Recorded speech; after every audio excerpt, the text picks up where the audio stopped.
सत श्री अकाल, तुसीं देख रहे हो पंजाब मेल यूएस टीवी। मैं वरुण कौर मान। खबरां दे बुलेटिन दे विच तुहाडा स्वागत। खबरां दे बुलेटिन दे स्पॉन्सर ईमैक्स दे रियल्टर गुरजितेंद्र सिंह रंधावा। इन्हां तो हर तरीके की प्रॉपर्टी खरीदी ते वेची जा सकती है। इन्हां दे फोन नंबर तुसीं स्क्रीन ते देख सकते हो। ते हुण पेश ने पहलां चोणवीआं खबरां। अमेरिका च गैर कानूनी तरीके दे नाल दाखल होण वाले सावधान लग सकदी है 5 साल की पाबंदी। हवाई मुसाफरां दे हक्कां विच होर वाधा करेगी कैनेडा दी सरकार। अमेरिका तो आई मंदभागी खबर, पंजाबी नौजवान की दर्दनाक हादसे दौरान मौत। अमेरिका च 6 साला बच्चे ने क्लासरूम विच अध्यापक नूं मारी गोली, पुलिस ने लिया हिरासत दे विच। अमेरिका ने 2022 दे विच मनुखी सहायता दे रूप विच पाकिस्तान नूं दित्ती $6 करोड़ की मदद। अमेरिका के कैलीफोर्निया च भारी मींह ते तूफान, लोकां दे लई चेतावनी जारी, बच्चियां समेत 2 दी हुई मौत। अमेरिका च वधिया ओमिक्रॉन दे नवे वेरिएंट दा खतरा। ते हुण इन्हां खबरां दा विस्तार। अमेरिका कनेडा सने देश विदेश दीआं होर बहुत सारियां खबरां।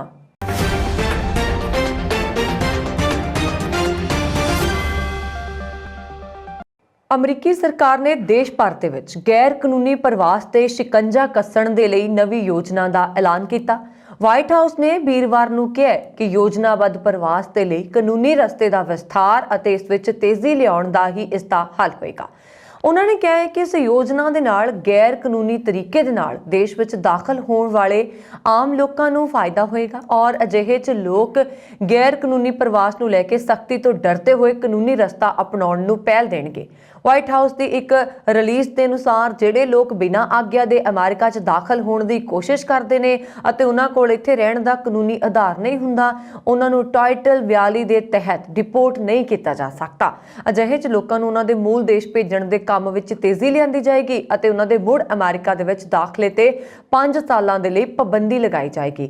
टाइटल 42 एक अमेरिकी पब्लिक हैल्थ अथॉरिटी है जो सीमा अधिकारियों नूं कोविड-19 महामारी के दौरान प्रवासियों ते पनाह मंगण वालियां नूं तेजी नाल बाहर कढण दी इजाजत दिंदी सी। वीरवार नूं कांग्रेस तो फंड की मंग करन तो पहला राष्ट्रपति जो बाइडन ने व्हाइट हाउस नूं कहा कि देश की इमीग्रेशन प्रणाली चंगी नहीं है। कनेडा की सरकार हवाई मुसाफरां दे हक्कां विच होर वाधा करन ते विचार कर रही है, जिन्हां नूं पिछले दिनी हवाई अड्डियां ते बेहद खज्जल खुआर होना पिया। ट्रांसपोर्ट मंत्री अमर ने कहा कि मुसाफरां दे नाल अजिहा सलूक बर्दाश्त नहीं किया जा सकता जो सनविंग वल्लों कीता गया।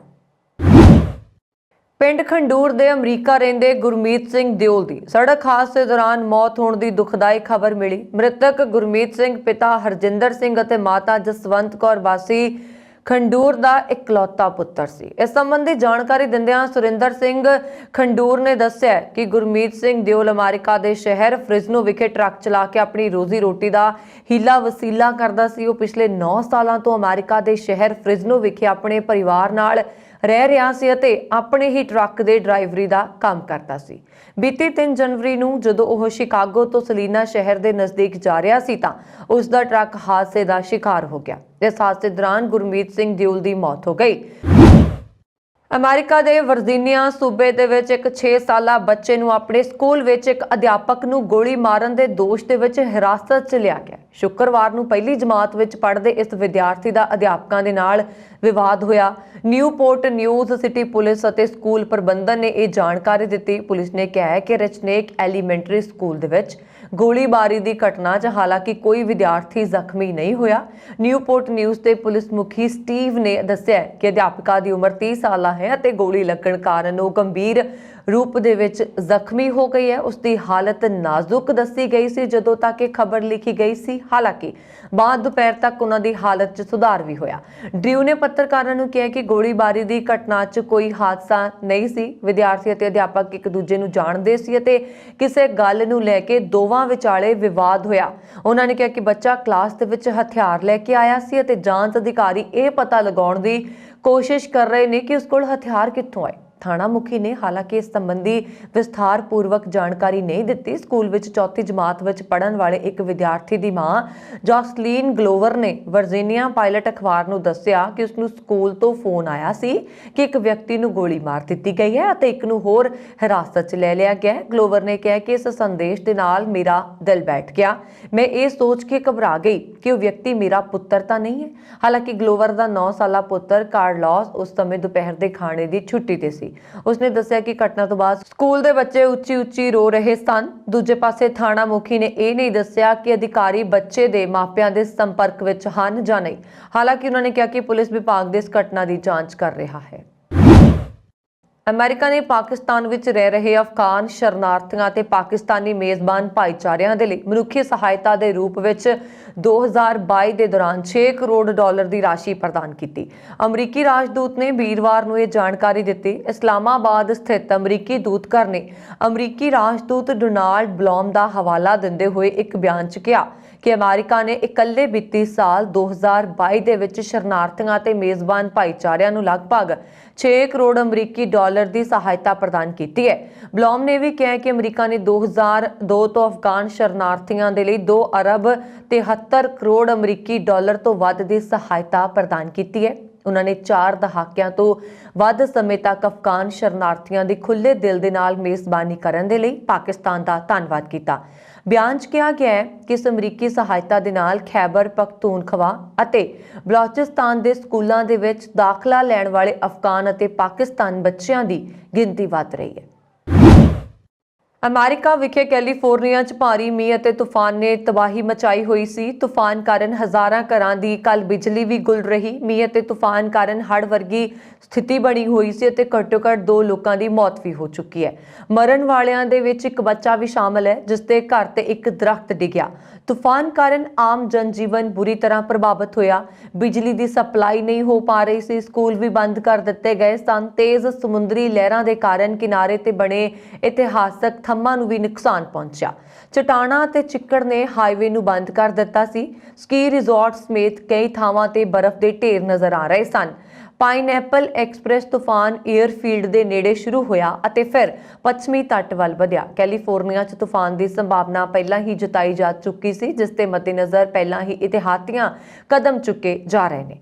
तूफान कारण बंद पई बिजली सप्लाई नूं बहाल करने के यतन किए जा रहे हैं। गिੱਲੀ ਜ਼ਮੀਨ ਅਤੇ खतरनाक मौसम के दरमियान सफाई का काम भी शुरू कर दिता गया। ओवरफ्लो हो रही नदियां राहत कारज विच मुश्किलों का कारण बन सकदियां ने।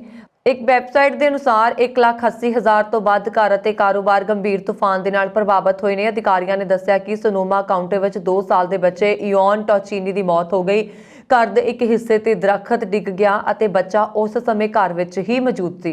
पुलिस ने सोशल मीडिया राही जानकारी दी कि फेयरफील्ड में एक 19 साला लड़की की भी मौत हो गई है। लड़की की गड्डी हड़ नाल भरी सड़क ते डुब गई और खंबे नाल टकरा गई। तूफान ने सैन फ्रांसिस्को के दक्षिण में व्यापक नुकसान किया। सांता क्रूज काउंटी के कैपिटल के समुद्री पिंड नूं वधेरे नुकसान होया क्योंकि लहरां 25 फुट तक पहुंच गई सन। समुद्री लहरां घरां ते रेस्टोरेंट्स दे विच बढ़ गईयां। लहरां दे अगे जो भी आया वो तबाह हो गया। ਵੱਖ-ਵੱਖ शहरां नूं जाण वालियां दर्जनां उड़ाणां रद्द कर दित्तियां गईयां। 101 मील प्रति घंटा तक के तूफान के झखड़ां ने इमारतां ते गलियां ते दरख्त ढा दित्ते। बिजली दीयां लाइनां नूं ढा दित्ता। दक्षिणी सैन फ्रांसिस्को विच एक गैस स्टेशन की छत नूं उड़ा दित्ता। राष्ट्रीय मौसम सेवा के मौसम विग्यानी वॉरेन ब्लीयर ने कहा कि मारन काउंटी पहाड़ के सिखर ते रिकॉर्ड की हवा की गति उसके 25 सालों के करियर विच सब तो वध सी।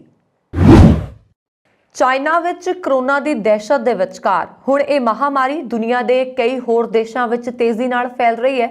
अमेरिका च कोरोना के नवे रूप के नाल संक्रमित मामलों च काफ़ी वाधा होया। वड्डी गिणती विच लोग कोरोना के नवे रूप के नाल संक्रमित हो रहे हैं। अमेरिका के हॉस्पिटल्स दे विच दाखिल कोरोना वायरस के नाल संक्रमित मरीजों की गिणती च काफ़ी वाधा देखा जा रहा। कोविड-19 के नवे वैरीएंट से चिंता जाहिर करते हुए अमेरिका ने इसके लिए चाइना नूं जिम्मेवार ठहराया। हॉस्पिटल्स दे विच दाखिल अमरीकियों की गिणती 48,810 तक पहुंच गई, जो फैबररी 2022 तो बाद सब तो वध है। ਅਮਰੀਕਾ ਵਿੱਚ ਕੋਰੋਨਾ ਦਾ ਨਵਾਂ ਰੂਪ ਤੇਜ਼ੀ ਨਾਲ ਫੈਲ ਰਿਹਾ। ਯੂਐਸ ਦੇ ਰਾਸ਼ਟਰਪਤੀ ਜੋ ਬਾਈਡਨ ਨੇ ਆਪਣੇ ਦੇਸ਼ ਵਿੱਚ ਸੰਕਰਮਣ ਦੇ ਵਾਧੇ ਦੇ ਲਈ ਚਾਈਨਾ ਨੂੰ ਜ਼ਿੰਮੇਵਾਰ ਦੱਸਿਆ। ਅਮਰੀਕਾ ਦੇ ਰਾਸ਼ਟਰਪਤੀ ਨੇ ਬੁੱਧਵਾਰ ਨੂੰ ਕਿਹਾ ਕਿ ਚੀਨ ਦੇ ਦੁਆਰਾ ਕੋਰੋਨਾ ਵਾਇਰਸ ਦੇ ਸੰਕਰਮਣ ਨੂੰ ਫੈਲਣ ਤੋਂ ਰੋਕਣ ਦੇ ਲਈ ਅਪਣਾਏ ਜਾ ਰਹੇ ਤਰੀਕਿਆਂ ਨੂੰ ਲੈ ਕੇ ਅਮਰੀਕਾ ਬਹੁਤ ਚਿੰਤਤ ਹੈ।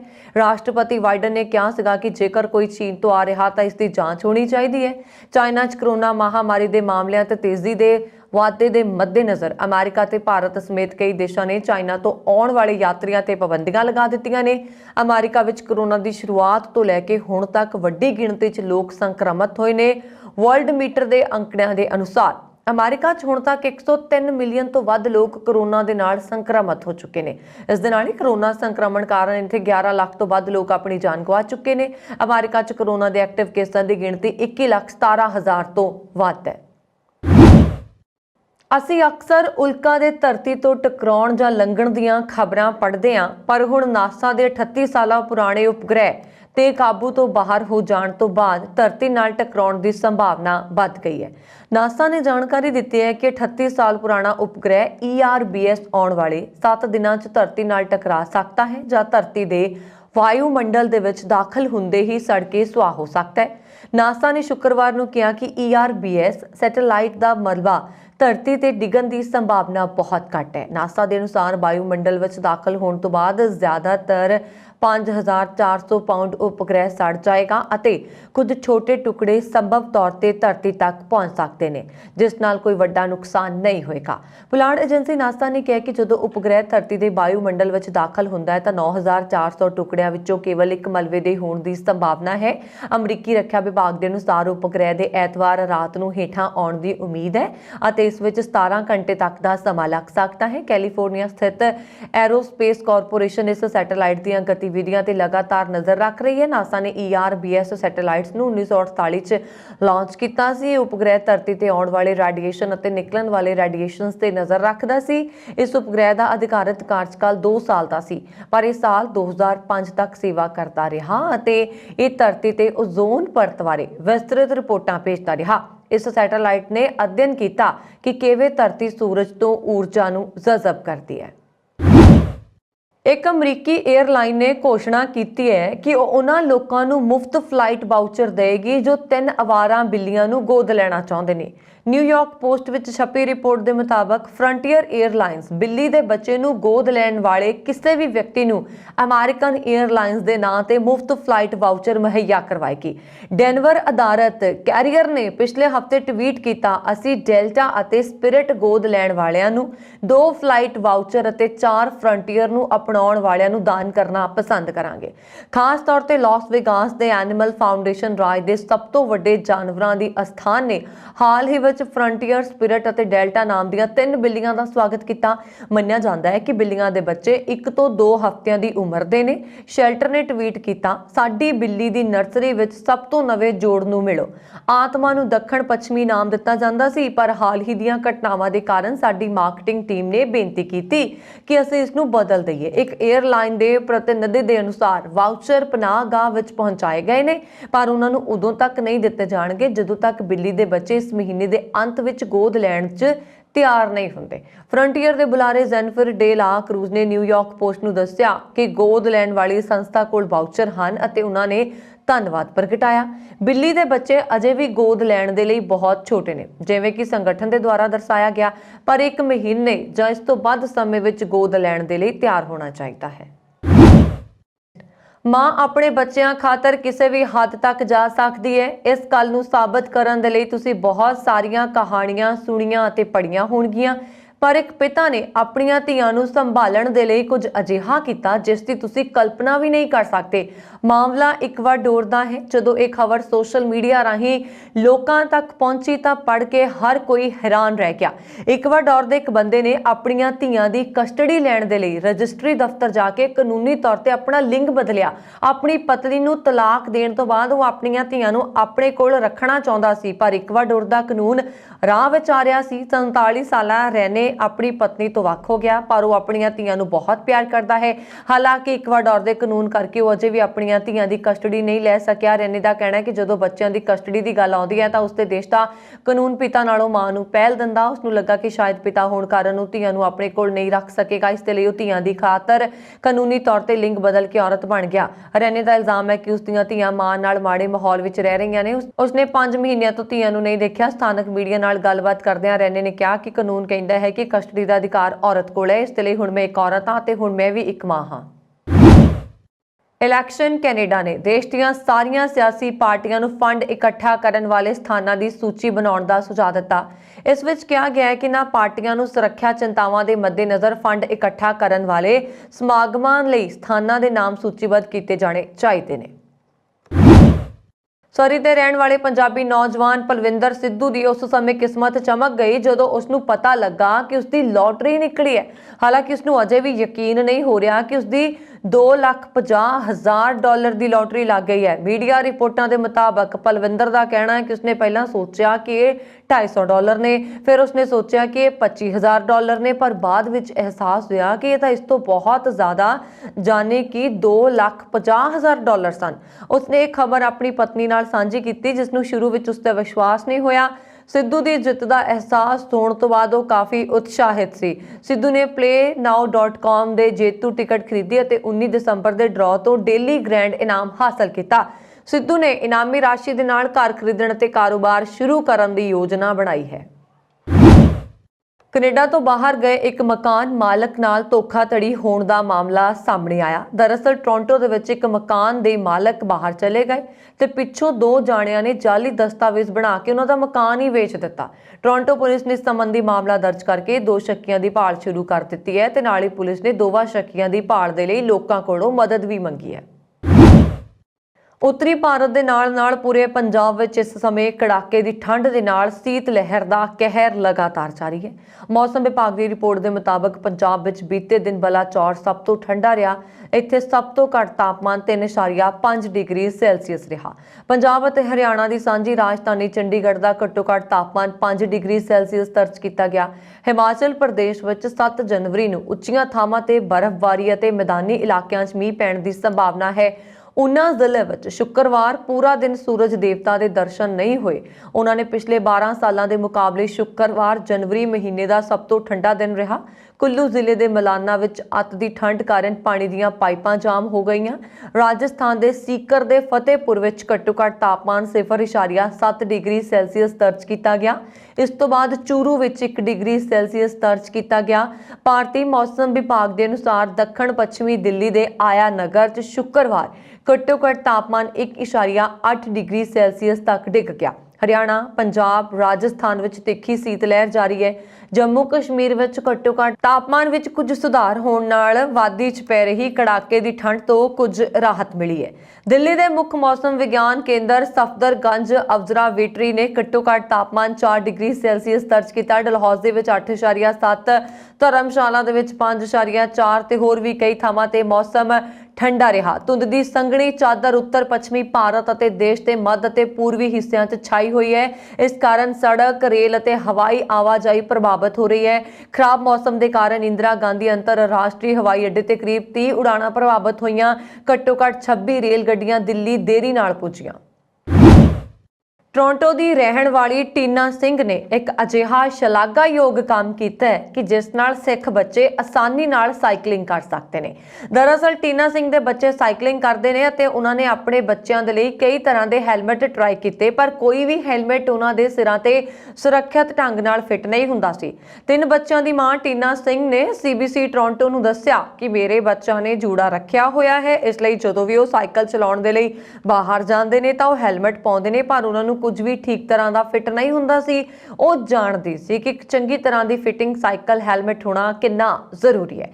ਉਹਨਾਂ ਨੇ ਅੱਗੇ ਕਿਹਾ ਕਿ ਮੈਂ ਨਿਰਾਸ਼ ਸੀ ਕਿ ਮੇਰੇ ਬੱਚਿਆਂ ਦੇ ਲਈ ਸਪੋਰਟਸ ਹੈਲਮਟ ਵਿੱਚ ਕੋਈ ਸੁਰੱਖਿਅਤ ਵਿਕਲਪ ਨਹੀਂ ਹੈ। ਉਹ ਆਪਣੇ ਬੱਚਿਆਂ ਦੇ ਕੇਸ ਵੀ ਨਹੀਂ ਸੀ ਕਟਵਾਉਣਾ ਚਾਹੁੰਦੇ, ਜਿਸ ਨੂੰ ਵੇਖਦੇ ਹੋਏ ਟੀਨਾ ਨੇ ਖੁਦ ਅਜਿਹਾ ਹੈਲਮਟ ਤਿਆਰ ਕੀਤਾ ਜਿਸ ਨੂੰ ਸਿੱਖ ਬੱਚੇ ਸਿਰ ਤੇ ਜੂੜਾ ਸਜਾ ਕੇ ਵੀ ਪਹਿਨ ਸਕਦੇ ਨੇ, ਖੇਡਾਂ ਵਿੱਚ ਸੁਰੱਖਿਅਤ ਢੰਗ ਨਾਲ ਹਿੱਸਾ ਲੈ ਸਕਦੇ ਨੇ। ਟੀਨਾ ਦਾ ਕਹਿਣਾ ਹੈ ਕਿ ਇਹ ਪਹਿਲਾ ਸੁਰੱਖਿਆ ਪ੍ਰਮਾਣਿਤ ਮਲਟੀ ਸਪੋਰਟ ਹੈਲਮਟ ਹੈ ਜੋ ਖਾਸ ਤੌਰ ਤੇ ਉਹਨਾਂ ਦੇ ਬੱਚਿਆਂ ਵਰਗੇ ਬੱਚਿਆਂ ਲਈ ਹੈ।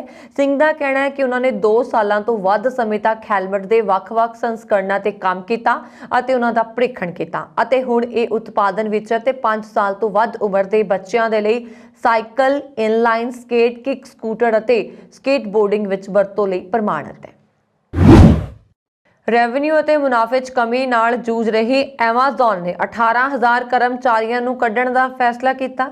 ਐਮਾਜ਼ਨ ਦੇ CEO ਐਂਡੀ ਨੇ ਵੀ ਆਪਣੇ ਸਟਾਫ ਨੂੰ ਭੇਜੇ ਇੱਕ ਨੋਟ ਵਿੱਚ ਇਸ ਗੱਲ ਦੀ ਪੁਸ਼ਟੀ ਕੀਤੀ। ਐਮਾਜ਼ਨ ਦੇ ਲਈ ਭਾਰਤ ਵਿੱਚ ਕੰਮ ਕਰਨ ਵਾਲੇ ਕਰਮਚਾਰੀਆਂ ਦੇ ਨਾਮ ਵੀ ਛਾਂਟੀ ਦੀ ਸੂਚੀ ਵਿੱਚ ਨੇ। ਐਮਾਜ਼ਨ ਭਾਰਤ ਦੇ ਵਿੱਚ ਲਗਭਗ 1,000 ਕਰਮਚਾਰੀਆਂ ਦੀ ਛਾਂਟੀ ਕਰੇਗੀ। ਇਸ ਸਮੇਂ ਦੁਨੀਆ ਭਰ ਵਿੱਚ ਐਮਾਜ਼ਨ ਦੇ ਕਾਰਪੋਰੇਟ ਕਰਮਚਾਰੀਆਂ 'ਚ 3 ਲੱਖ ਤੋਂ ਵੱਧ ਕਰਮਚਾਰੀ ਸ਼ਾਮਲ ਨੇ ਔਰ ਸੂਤਰਾਂ ਨੇ ਦੱਸਿਆ ਹੈ ਕਿ ਐਮਾਜ਼ਨ ਇੰਡੀਆ ਦੇ ਕਰਮਚਾਰੀ ਵੀ ਐਮਾਜ਼ਨ ਦੀ ਗਲੋਬਲ ਛਾਂਟੀ ਦੀ ਲਪੇਟ ਵਿੱਚ ਆ ਜਾਣਗੇ। ਕੰਪਨੀ ਭਾਰਤ ਦੇ ਵਿੱਚ ਆਪਣੇ 1% ਕਰਮਚਾਰੀਆਂ ਦੀ ਛਾਂਟੀ ਕਰੇਗੀ। ਭਾਰਤ ਵਿੱਚ ਇਹ ਛਾਂਟੀ ਮੌਜੂਦਾ ਨੌਕਰੀਆਂ 'ਚ ਕਟੌਤੀ ਦਾ ਹਿੱਸਾ ਹੈ। ਕਿਹਾ ਜਾ ਰਿਹਾ ਕਿ ਇਸ ਨੌਕਰੀ ਕਟੌਤੀ ਕਾਰਨ ਭਾਰਤ ਵਿੱਚ ਕਰੀਬ 1,000 ਕਰਮਚਾਰੀਆਂ ਨੂੰ ਨੌਕਰੀ ਤੋਂ ਹੱਥ ਧੋਣੇ ਪੈਣਗੇ। ਇਸ ਕਟੌਤੀ ਦਾ ਸਭ ਤੋਂ ਜ਼ਿਆਦਾ ਅਸਰ ਐਮਾਜ਼ਨ ਦੇ ਡਿਵਾਈਸ ਅਤੇ ਸਰਵਿਸਿਜ਼ ਗਰੁੱਪ ਤੇ ਪਏਗਾ।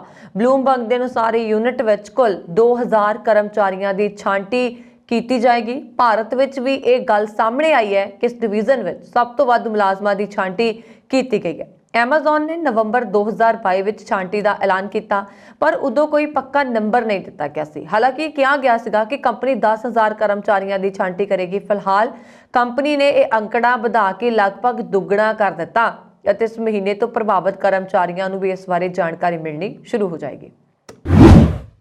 ਭਾਰਤੀ ਮੂਲ ਦੇ ਬ੍ਰਿਟਿਸ਼ ਡਾਕਟਰ ਨੇ ਆਪਣੇ ਸਾਥੀ ਯਾਤਰੀ ਦੀ ਜਾਨ ਬਚਾਉਣ ਦੇ ਲਈ ਕਰੀਬ 5 ਘੰਟੇ ਜੰਗ ਕੀਤੀ। ਦੱਸਿਆ ਜਾ ਰਿਹਾ ਹੈ ਕਿ ਲੰਡਨ ਤੋਂ ਬੈਂਗਲੁਰੂ ਜਾ ਰਹੀ ਫਲਾਈਟ ਵਿੱਚ ਇੱਕ ਯਾਤਰੀ ਨੂੰ ਅਚਾਨਕ ਦਿਲ ਦਾ ਦੌਰਾ ਪੈ ਗਿਆ। ਇਸ ਤੋਂ ਬਾਅਦ ਉੱਥੇ ਮੌਜੂਦ ਸਾਰੇ ਉਸ ਯਾਤਰੀ ਨੂੰ ਬਚਾਉਣ ਦੇ ਲਈ ਚਿੰਤਤ ਹੋ ਗਏ। ਇਸ ਦੌਰਾਨ ਇੱਕ ਇੰਡੋ ਬ੍ਰਿਟਿਸ਼ ਡਾਕਟਰ ਕਿਸੇ ਫਰਿਸ਼ਤੇ ਵਾਂਗ ਸਾਹਮਣੇ ਆਇਆ ਤੇ ਉਹਨਾਂ ਨੇ ਕਾਫੀ ਜੱਦੋ-ਜਹਿਦ ਤੋਂ ਬਾਅਦ ਯਾਤਰੀ ਦੀ ਜਾਨ ਬਚਾਈ। ਦੱਸਿਆ ਜਾ ਰਿਹਾ ਕਿ ਫਲਾਈਟ ਦੇ ਦੌਰਾਨ ਵਿਅਕਤੀ ਨੂੰ 2 ਵਾਰ ਦਿਲ ਦਾ ਦੌਰਾ ਪਿਆ। ਹਾਲਾਤ ਅਜਿਹੇ ਹੋ ਗਏ ਸੀਗੇ ਕਿ ਉਹ ਸਾਹ ਵੀ ਮੁਸ਼ਕਿਲ ਦੇ ਨਾਲ ਲੈ ਪਾ ਰਿਹਾ ਸੀ। ਮੀਡੀਆ ਰਿਪੋਰਟਾਂ ਦੇ ਮੁਤਾਬਕ ਬਰਮਿੰਘਮ ਦੇ ਕੁਈਨ ਐਲਿਜ਼ਾਬੈਥ ਹਸਪੀਟਲ ਵਿੱਚ ਕੰਮ ਕਰਨ ਵਾਲੇ ਡਾਕਟਰ ਵਿਸ਼ਵਰਾਜ ਬਿਮਾਲਾ ਆਪਣੀ ਮਾਂ ਨਾਲ ਭਾਰਤ ਜਾ ਰਹੇ ਸੀ ਜਦੋਂ ਇੱਕ ਸਾਥੀ ਯਾਤਰੀ ਨੂੰ ਦਿਲ ਦਾ ਦੌਰਾ ਪਿਆ। ਇਹ ਘਟਨਾ ਨਵੰਬਰ ਮਹੀਨੇ ਦੀ ਦੱਸੀ ਜਾ ਰਹੀ ਹੈ ਪਰ ਸੋਸ਼ਲ ਮੀਡੀਆ ਤੇ ਹੁਣ ਇਹ ਖਬਰ ਵਾਇਰਲ ਹੋ ਰਹੀ ਹੈ। ਬਿਮਾਲਾ ਨੇ ਯਾਤਰੀ ਨੂੰ ਮੁੜ ਹੋਸ਼ ਵਿੱਚ ਲਿਆਉਣ ਦੀ ਕੋਸ਼ਿਸ਼ ਕੀਤੀ ਜਿਸ ਦੀ ਨਬਜ਼ ਉਸ ਸਮੇਂ ਠੀਕ ਤਰ੍ਹਾਂ ਕੰਮ ਨਹੀਂ ਕਰ ਰਹੀ ਸੀ ਅਤੇ ਉਹ ਸਾਹ ਲੈਣ ਦੇ ਯੋਗ ਨਹੀਂ ਸੀ। ਬਿਮਾਲਾ ਨੇ ਆਪਣਾ ਤਜਰਬਾ ਸਾਂਝਾ ਕਰਦੇ ਹੋਏ ਕਿਹਾ ਕਿ ਮੈਨੂੰ ਯਾਤਰੀ ਨੂੰ ਵਾਪਸ ਹੋਸ਼ ਵਿੱਚ ਲਿਆਉਣ ਦੇ ਲਈ ਲਗਭਗ 1 ਘੰਟਾ ਲੱਗਾ ਤੇ ਉਸ ਨੂੰ ਪੂਰੀ ਤਰ੍ਹਾਂ ਹੋਸ਼ ਵਿੱਚ ਲਿਆਉਣ ਦੇ ਲਈ ਲਗਭਗ 5 ਘੰਟੇ ਦਾ ਸਮਾਂ ਲੱਗਾ। ਉਹਨਾਂ ਨੇ ਕਿਹਾ ਕਿ ਖੁਸ਼ਕਿਸਮਤੀ ਦੇ ਨਾਲ ਕੈਬਿਨ ਕਰੂ ਕੋਲ ਇੱਕ ਐਮਰਜੈਂਸੀ ਕਿੱਟ ਸੀ ਜਿਸ ਵਿੱਚ ਜੀਵਨ ਸਹਾਇਤਾ ਨੂੰ ਸਮਰੱਥ ਬਣਾਉਣ ਦੇ ਲਈ ਪੁਨਰ ਸੁਰਜੀਤ ਦਵਾਈ ਸ਼ਾਮਲ ਸੀ। ਆਕਸੀਜਨ ਅਤੇ ਇੱਕ ਆਟੋਮੇਟਿਡ ਬਾਹਰੀ ਡਿਫਿਬ੍ਰਿਲੇਟਰ ਤੋਂ ਇਲਾਵਾ ਬਿਮਾਲਾ ਨੇ ਹੋਰ ਯਾਤਰੀਆਂ ਦੀ ਮਦਦ ਦੇ ਨਾਲ ਮਰੀਜ਼ ਦੇ ਮਹੱਤਵਪੂਰਨ ਲੱਛਣਾਂ ਦੀ ਨਿਗਰਾਨੀ ਕਰਨ ਦੇ ਲਈ ਦਿਲ ਦੀ ਗਤੀ monitor, blood pressure machine, plus oximeter ਅਤੇ ਗਲੂਕੋਜ਼ ਮੀਟਰ ਪ੍ਰਾਪਤ ਕਰਨ ਦੇ ਯੋਗ ਹੋਏ। ਥੋੜੀ ਦੇਰ ਬਾਅਦ ਯਾਤਰੀ ਨੂੰ ਦੂਜੀ ਵਾਰ ਦਿਲ ਦਾ ਦੌਰਾ ਪਿਆ। ਇਸ ਵਾਰ ਹੋਸ਼ ਵਿੱਚ ਆਉਣ 'ਚ ਜ਼ਿਆਦਾ ਸਮਾਂ ਲੱਗਿਆ। ਆਸਟ੍ਰੇਲੀਆ ਤੋਂ ਇੱਕ ਬਹੁਤ ਦੁਖਦਾਈ ਖਬਰ ਸਾਹਮਣੇ ਆਈ ਜਿੱਥੇ ਮੈਲਬੌਰਨ ਤੋਂ ਕਰੀਬ 200 ਕਿਲੋਮੀਟਰ ਦੀ ਦੂਰੀ ਤੇ ਪੈਂਦੀ ਖੇਤਰੀ ਸ਼ਹਿਰ ਸ਼ੈਪਰਟਨ ਨੇੜੇ ਭਿਆਨਕ ਸੜਕ ਹਾਦਸਾ ਵਾਪਰਿਆ ਜਿਸ ਵਿੱਚ ਭਾਰਤੀ ਮੂਲ ਦੇ 4 ਨੌਜਵਾਨਾਂ ਦੀ ਮੌਤ ਹੋਈ। ਜਾਣਕਾਰੀ ਦੇ ਅਨੁਸਾਰ ਉਕਤ ਨੌਜਵਾਨ ਖੇਤਾਂ 'ਚੋਂ ਕੰਮ ਕਰਕੇ ਵਾਪਸ ਘਰ ਪਰਤ ਰਹੇ ਸਨ ਕਿ ਰਸਤੇ ਵਿੱਚ ਇੱਕ ਚੁਰਾਹੇ ਤੇ ਦੂਜੇ ਪਾਸਿਓਂ ਆ ਰਹੀ ਕਾਰ ਨਾਲ ਜ਼ਬਰਦਸਤ ਟੱਕਰ ਹੋ ਗਈ। ਟੱਕਰ ਇੰਨੀ ਭਿਆਨਕ ਸੀਗੀ ਕਿ ਨੌਜਵਾਨ ਗੱਡੀ ਵਿੱਚੋਂ ਉਛਲ ਕੇ ਬਾਹਰ ਡਿੱਗ ਗਏ। 7news.com AU ਦੀ ਰਿਪੋਰਟ ਦੇ ਮੁਤਾਬਕ ਉਕਤ ਨੌਜਵਾਨ ਨੇ ਸੀਟ ਬੈਲਟ ਨਹੀਂ ਲਾਈ ਹੋਈ ਸੀ ਤੇ ਉਹਨਾਂ ਦੀਆਂ ਗੱਡੀਆਂ ਦੀ ਰਫ਼ਤਾਰ 100 ਪ੍ਰਤੀ ਘੰਟਾ ਸੀ। ਦੱਸਿਆ ਜਾ ਰਿਹਾ ਕਿ 4 ਨੌਜਵਾਨਾਂ ਦੀ ਮੌਕੇ ਤੇ ਮੌਤ ਹੋ ਗਈ ਜਦਕਿ ਦੂਜੀ ਗੱਡੀ ਵਾਲੇ ਡਰਾਈਵਰ ਨੂੰ ਸੱਟਾਂ ਲੱਗੀਆਂ ਤੇ ਜਿਸ ਨੂੰ ਹਵਾਈ ਐਂਬੂਲੈਂਸ ਦੇ ਰਾਹੀਂ ਸਥਾਨਕ ਹਸਪਤਾਲ ਵਿੱਚ ਦਾਖਲ ਕਰਵਾਇਆ ਗਿਆ। ਦੁਨੀਆ 'ਚ ਸੁਸਤ ਲੋਕਾਂ ਦੀ ਕਮੀ ਨਹੀਂ ਹੈ। ਕੁਝ ਲੋਕ ਤਾਂ ਇੰਨੇ ਸੁਸਤ ਹੁੰਦੇ ਨੇ ਕਿ ਉਹਨਾਂ ਨੂੰ ਤੁਸੀਂ ਪਾਣੀ ਸੁੱਟ ਕੇ ਵੀ ਨਹੀਂ ਜਗਾ ਸਕਦੇ। ਤੇਜ਼ ਮੀਂਹ ਵੀ ਉਹਨਾਂ ਨੂੰ ਨਹੀਂ ਜਗਾ ਸਕਦਾ। ਸੁਸਤ ਲੋਕਾਂ ਦਾ ਅਜਿਹਾ ਹੀ ਕੁਝ ਨਜ਼ਾਰਾ ਦੇਖਣ ਨੂੰ ਮਿਲਦਾ ਹੈ ਕੋਲੰਬੀਆ ਦੇ ਵਿੱਚ, ਜਿੱਥੇ ਦੁਨੀਆ ਭਰ ਦੇ ਸੁਸਤ ਲੋਕ ਇਕੱਠੇ ਹੁੰਦੇ ਨੇ ਅਤੇ ਸੜਕਾਂ ਤੇ ਥਾਂ-ਥਾਂ ਤੁਹਾਨੂੰ ਸੁੱਤੇ ਹੋਏ ਮਿਲਦੇ ਨੇ। ਇੱਥੇ ਤੁਹਾਨੂੰ ਕੋਈ ਰਾਹ ਵਿਚਾਲੇ ਬਿਸਤਰਾ ਲਗਾਏ ਸੁੱਤਾ ਮਿਲ ਜਾਏਗਾ, ਕਿਸੇ ਨੇ ਦਰਖਤ ਹੇਠਾਂ ਸੁੱਤੇ ਮਿਲ ਜਾਏਗਾ। ਦਰਅਸਲ ਇਹ ਸਭ ਵਰਲਡ ਲੇਜ਼ੀਨੈਸ ਡੇ ਵਾਲੇ ਦਿਨ ਨਜ਼ਰ ਆਉਂਦਾ ਹੈ। ਇਹ ਦਿਨ ਤੁਹਾਡੇ ਦੇ ਲਈ ਅਜੀਬ ਜ਼ਰੂਰ ਹੋ ਸਕਦਾ ਹੈ, ਪਰ ਯਕੀਨ ਮੰਨੋ ਇਸ ਦਿਨ ਨੂੰ ਸੈਲੀਬ੍ਰੇਟ ਕਰਨ ਦੇ ਲਈ ਇੱਥੇ ਦੁਨੀਆ ਭਰ ਦੇ ਸੁਸਤ ਲੋਕ ਇਕੱਠੇ ਹੁੰਦੇ ਨੇ ਤੇ ਇਸ ਤਿਉਹਾਰ ਦਾ ਹਿੱਸਾ ਬਣਦੇ ਨੇ। ਇਸ ਵਾਰ ਇਹ ਦਿਨ ਪਿਛਲੀ 19 ਅਗਸਤ ਭਾਵ ਐਤਵਾਰ ਨੂੰ ਕੋਲੰਬੀਆ ਦੇ ਇਤਾਗੁਈ ਸ਼ਹਿਰ ਵਿੱਚ ਮਨਾਇਆ ਗਿਆ ਸੀ। ਇਸ ਦੌਰਾਨ ਲੋਕ ਆਪਣੇ ਨਾਲ ਗੱਦੇ ਤੇ ਬਿਸਤਰੇ ਲੈ ਕੇ ਆਏ ਅਤੇ ਉਹਨਾਂ ਨੇ ਆਪਣੇ ਬਿਸਤਰੇ ਤੇ ਰੰਗ ਬਰੰਗੀਆਂ ਲੜੀਆਂ ਵੀ ਸਜਾਈਆਂ ਤੇ ਸੜਕਾਂ ਤੇ ਸੌਂ ਕੇ ਇਸ ਦਿਨ ਦਾ ਆਨੰਦ ਮਾਣਿਆ। ਦੱਸ ਦਈਏ ਕਿ ਇਹ ਇੱਕ ਅਜੀਬ ਦਿਨ ਹੈ ਜਿਸ ਸਮੇਂ ਇਤਗੁਈ ਸ਼ਹਿਰ ਸੁਸਤੀ ਦੇ ਮਾਰੇ ਲੋਕਾਂ ਨਾਲ ਭਰ ਜਾਂਦਾ ਹੈ। ਕਹਿ ਸਕਦੇ ਹਾਂ ਕਿ ਇਸ ਦਿਨ ਲੋਕ ਪੂਰਾ ਦਿਨ ਬਿਸਤਰੇ ਤੇ ਸੁਸਤੀ ਡੁੱਬ ਕੇ ਬਿਤਾ ਸਕਦੇ ਨੇ। ਔਰ ਦੱਸ ਦਈਏ ਕਿ ਇਸ ਸੈਲੀਬ੍ਰੇਸ਼ਨ ਨੂੰ ਮਨਾਉਣ ਦੇ ਪਿੱਛੇ ਇੱਕ ਖਾਸ ਕਾਰਨ ਹੈ ਜੋ ਬੇਹੱਦ ਦਿਲਚਸਪ ਹੈ। ਦਰਅਸਲ ਕੋਲੰਬੀਆ ਦੇ ਲੋਕ ਤਣਾਅ ਨਾਲ ਲੜਨ ਦੇ ਲਈ ਹਰ ਸਾਲ ਸੁਸਤੀ ਦਾ ਦਿਨ ਮਨਾਉਂਦੇ ਨੇ। ਇਸ ਵਾਰ ਵੀ ਕੋਲੰਬੀਆ 'ਚ ਲੋਕ ਆਪਣੇ ਗੱਦੇ ਬਿਸਤਰੇ ਲੈ ਕੇ ਸੜਕਾਂ ਤੇ ਸੌਂਦੇ ਦਿਖੇ। ਪੂਰਾ ਦਿਨ ਸੁਸਤੀ 'ਚ ਡੁੱਬੇ ਰਹਿਣ ਦਾ ਇਹ ਖਾਸ ਦਿਨ ਕੋਈ ਨਵਾਂ ਨਹੀਂ ਹੈ, ਸਗੋਂ 1985 ਤੋਂ ਹਰ ਸਾਲ ਮਨਾਇਆ ਜਾ ਰਿਹਾ। ਜ਼ਿਕਰਯੋਗ ਹੈ ਕਿ ਕੋਲੰਬੀਆ ਦੇ ਉੱਤਰ ਪੱਛਮ ਵਿੱਚ ਸਥਿਤ ਇਤਾਗੁਈ ਸ਼ਹਿਰ ਦੀ ਆਬਾਦੀ 2 ਲੱਖ ਹੈ। ਅੱਜ ਤੋਂ 38 ਸਾਲ ਪਹਿਲਾਂ ਇੱਕ ਨਿਵਾਸੀ ਮਾਰੀਓ ਮੋਂਟੋਆ ਨੂੰ ਇਹ ਵਿਚਾਰ ਆਇਆ ਸੀਗਾ ਕਿ ਸ਼ਹਿਰ ਵਿੱਚ ਲੋਕਾਂ ਕੋਲ ਆਰਾਮ ਦਾ ਇੱਕ ਦਿਨ ਹੋਣਾ ਚਾਹੀਦਾ ਹੈ। ਸੁਸਤ ਲੋਕਾਂ ਵਿਚਾਲੇ ਇਸ ਦਿਨ 'ਚ ਕੁਝ ਮੁਕਾਬਲੇਬਾਜ਼ੀਆਂ ਵੀ ਹੁੰਦੀਆਂ ਨੇ, ਜਿਵੇਂ ਕਿ ਕਿਸ ਦਾ ਪਜਾਮਾ ਸਭ ਤੋਂ ਚੰਗਾ ਦਿਖ ਰਿਹਾ, ਕੌਣ ਸਭ ਤੋਂ ਤੇਜ਼ ਬਿਸਤਰੇ ਤੇ ਪਹੁੰਚਦਾ ਹੈ। ਇਸ ਸਨ ਹੁਣ ਤੱਕ ਦੀਆਂ ਖਬਰਾਂ। ਮੈਨੂੰ ਵਰੁਣ ਕੌਰ ਮਾਨ ਨੂੰ ਦਿਓ ਆਗਿਆ ਤੇ ਹੋਰ ਖਬਰਾਂ ਦੇ ਲਈ ਸਾਡਾ YouTube ਚੈਨਲ ਪੰਜਾਬ ਮੇਲ US TV ਜ਼ਰੂਰ ਸਬਸਕ੍ਰਾਈਬ ਕਰੋ। ਸ਼ੁਕਰੀਆ, ਸਤਿ ਸ੍ਰੀ ਅਕਾਲ।